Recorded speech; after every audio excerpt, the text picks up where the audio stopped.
It's Tuesday in Tryon, North Carolina, and it's been a miserable day today. It's been overcast, foggy, rainy. It's just been cool and miserable. Been hard to see across the lake most of the day. And now they're saying that this weekend we could actually get snow in both South Carolina and North Carolina. So we'll see whether that snow becomes a reality or not. But it hasn't been a real nice day. It's not been real cold, probably in the mid-50s, but certainly has not been a nice day. And this is one of those days you would like to be in Florida.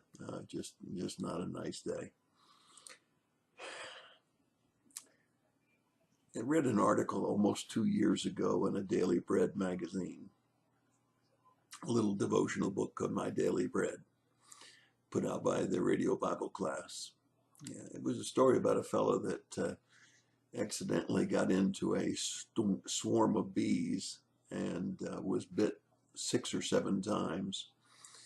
He started to run from the bees, and as bees will do, they chased after him. He ran into a friend's house and out the back door, and finally the bees were gone.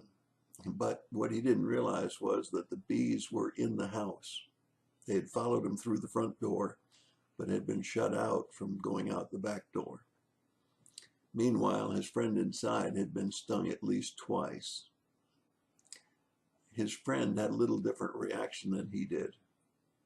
You see, he was allergic to bees, and he had a violent reaction, his throat closing, his body swelling, and having a hard time breathing.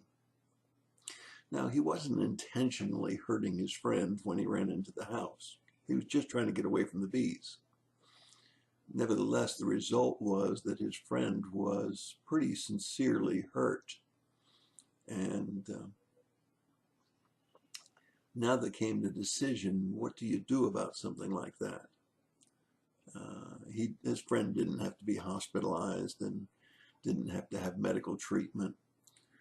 Nevertheless, what was really going on here? Well, in the scriptures, it tells us that we need to be like Christ. And although there was no intentional harm, there still was harm. And the scriptures teach us very clearly that we need to be willing to ask forgiveness, even when we don't intentionally hurt someone. Yeah, it's really important when you think about it that many times we don't intend to hurt somebody by our words or our actions, but we do.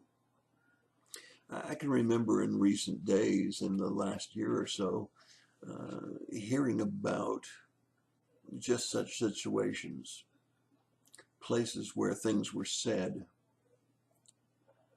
Maybe they weren't intentional. Nevertheless, they hurt.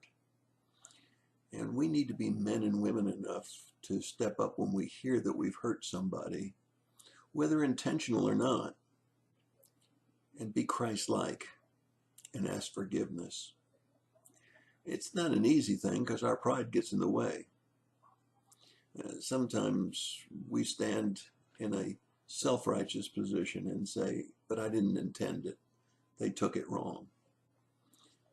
That doesn't really matter. What really matters is they were hurt. In Christ-likeness, we would apologize and try to make it right. It's a difficult thing to do, but it's the right thing to do. And so just as I read from this little devotional book more than a year ago about the bee stings, it says that they may know your good works, which they observe, and glorify God in the day of visitation. Good works means sometimes saying, I'm sorry, even when you didn't intend to hurt, but did. That's your thought for the day. God bless you and have a good day.